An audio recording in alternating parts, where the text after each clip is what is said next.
Good morning, everyone. Welcome to your maths class, chapter 12 Algebraic Expressions. Guys, as we already discussed about the factors, coefficient, constants, variable, terms, etc. Okay? Now look at your example number 1. Identify in the following expression term which are not constant, give their numerical coefficient. कहता है कि जो आपके expression दिए हैं उनको express करना है term which are not constant, give their numerical coefficient. उनके कोफिशिएंट भी हमने राइट डाउन करने हैं. Okay, our first expression is x y plus 4. Okay, expression is here.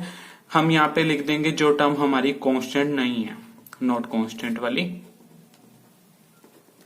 and here we will write numerical coefficient. Okay, expression is xy plus 4. Okay, term which is not constant. ठीक है, जो constant नहीं है इस expression में. Okay, so x and y these are variable और variable that can be जो change हो सकते हैं. Okay, so term which is not constant is x and y. and coefficient क्या होता है? Numeric factor. ये टर्म है, इसका न्यूमेरिक फैक्टर क्या हो जाएगा? इसको हम ऐसे लिख सकते हैं ना, 1xy. So coefficient is 1 here. Okay, now look at your second expression is 13 here, 13 minus y square. Okay, term which is not constant here. जो टर्म कांस्टेंट नहीं है, 13 इज कांस्टेंट, चेंज नहीं हो सकता, so 13 is constant. So term which is not constant is this one, minus y square. Okay, as we earlier discuss that कि term के साथ हम साइन जरूर लगाएंगे, माइनस या plus, whatever the sign is there, so हम sign use करेंगे. Okay, now इसका हमने क्या लिखना है? Numerical coefficient. सो इसको भी हम ऐसा लिख सकते हैं. सो न्यूमेरिक यहाँ पे क्या है? 1. गाइज ये ध्यान रखना, जिनके साथ कुछ भी नहीं होता वहां पे हमारा 1 जरूर होता है, because 1 into something is remain same. 1 into 5 5. सो 1 हम किसी के साथ भी मल्टीप्लाई में लगा सकते हैं, नॉट अ बिग डील, कोई बड़ी बात नहीं है. So 1 is this. And as you know कि हमारे को जो साइन होता है वो हमारे को एक्सप्रेस करना होता है साथ, तो हम यहाँ पे साइन भी एक्सप्रेस कर देते हैं. तो न्यूमेरिक कोफिशिएंट क्या हो गया इसका? -1. इसका न्यूमेरिक कोफिशिएंट हमारा +1. ओके, थर्ड एक्सप्रेशन देखो here, 13 minus y plus 5y square. Our third expression is 13 minus y plus 5y square. Okay. Here two terms are there which are not constant. जो constant नहीं है, two term है. 13 is constant as we know कि 13 हमारा constant है. दो term है जो constant नहीं है. इसके दो पार्ट बन गए. One is minus y and second is 5y square. क्यों है? क्योंकि जो y है वो हमारा वेरिएबल है और वेरिएबल की वैल्यू तो चेंज होती है. सो इनके न्यूमेरिक ये हमारे हो गए जो टर्म कांस्टेंट नहीं है, इनके न्यूमेरिक कोफिशिएंट लिखने हैं. इसका तो आपको अच्छे से पता चल रहा है, इसको हम ऐसा लिख सकते हैं. सो इसका न्यूमेरिक कोफिशिएंट क्या हो गया? -1. ओके, इसका न्यूमेरिक कोफिशिएंट क्या हो जाएगा? चेक करो. वाई स्क्वायर तो हमारा वेरिएबल है. सो न्यूमेरिक वैल्यू यहाँ पे क्या है? 5 और कोई साइन नहीं है तो वो किसका होगा? प्लस का. प्लस का साइन आप शो करना चाहते हो या नहीं करना चाहते, it's your choice. You can use either plus और रिमेन इट एज सेम, कि इसको आप बिना साइन के यूज कर लो. Clear? Now our fourth expression is here. This one is 4p square q minus 3pq square plus 5. Here too आपके यहाँ पे भी क्या है? दो टर्म है जो कांस्टेंट नहीं है, which are not constant. Two terms are there.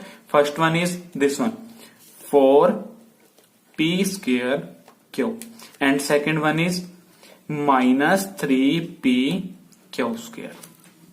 Okay, numeric coefficient इनके क्या हो जाएंगे? Here 4 is there, so plus का साइन आप शो करना चाहते हो नहीं करना चाहते हो, it's your choice. And here -3। Clear?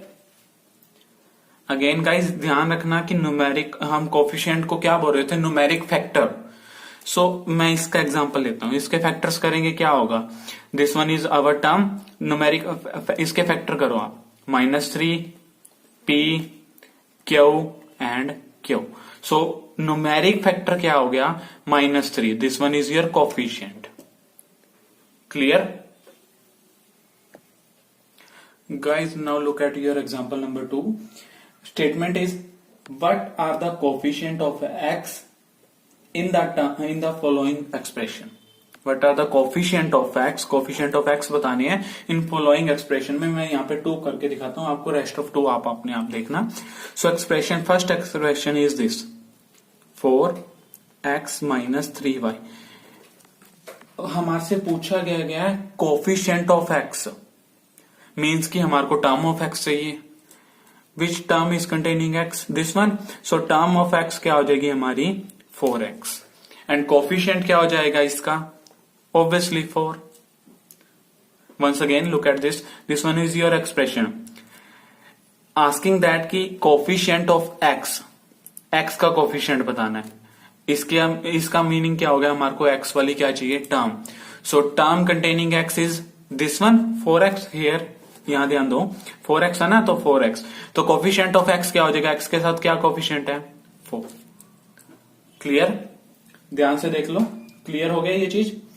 Now second part देखो, इसका एक और पार्ट है आपके पास, क्या है, y square x minus y। क्या था, कोफिशिएंट ऑफ x लिखना था हमने।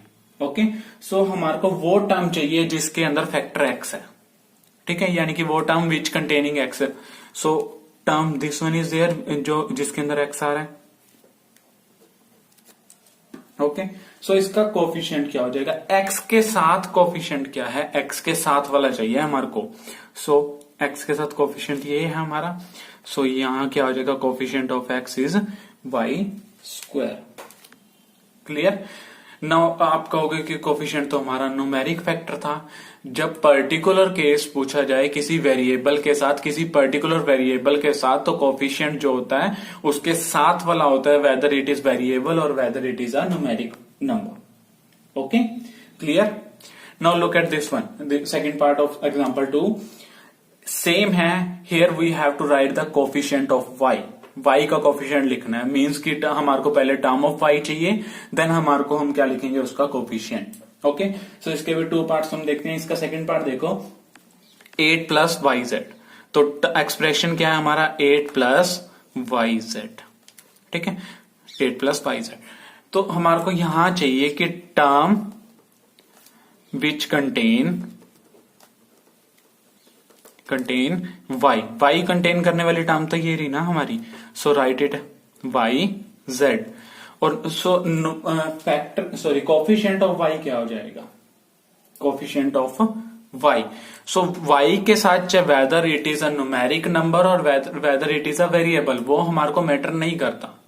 When particular case is there, जब कोई पर्टिकुलर केस होता है, किसी पर्टिकुलर कोफिशिएंट के सॉरी पर्टिकुलर वेरिएबल के साथ कोफिशिएंट पूछा जाए, then you have to write the whether it is a variable और whether it is a numeric number. Okay, so यहां पे इसके साथ क्या है हमारा z, तो कोफिशिएंट क्या हो जाएगा आपका z। Clear? Now look at this one, m y plus m. So term which contain y, this one is there, so my. So coefficient of y is obviously बात m हो जाएगा आपका। Clear guys? मैं बार बार explain कर रहा हूं कि weather आपके पास न्यूमेरिक कोफिशिएंट हो या फिर वेदर आपके पास वेरिएबल कोफिशिएंट हो, when particular case is there, then you have to write whether it is a numeric value or whether it is a variable value.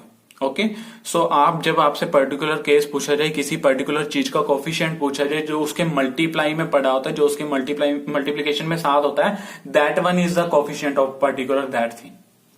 Clear? So guys आपका homework है कि सम number 3 and 4 करना आपने exercise 12.1 clear.